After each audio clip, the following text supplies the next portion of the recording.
Terrain pieces usually have to have doors, but it doesn't mean they have to be boring. You can spruce it up, put a little extra effort in, and make some good looking sci-fi doors for your terrain. Now to start, I've already done a lot of the hard work of cutting all the pieces, including the door, to be bigger than a Space Marine. I also went through and cut out a little slit right down the middle of it here using a utility knife to make it look a little bit more sci-fi or futuristic.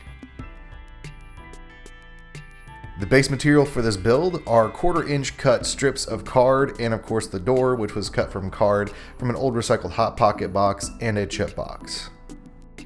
Using a couple small little squares and a rectangle at the top of the door, we're going to make the casing for the door itself. This helps it stand out and keep everything together as one piece. Using the glue, you'll go a little bit over on the door and the casing itself and use longer strips to be able to do the overlapping to make everything stick pretty well together. We'll clean it up in a little bit, but I'm going to add a little triangle to the top of the door just to add a little bit of embellishment and make it a light or just another little detail.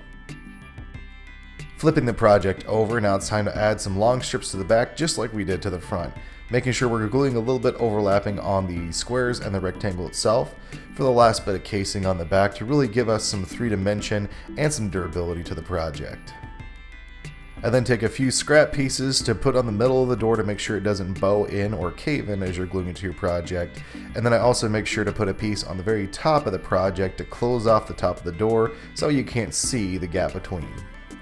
Once your glue is dry, or at least somewhat dry, it's now time to move over to the fun cutting spot.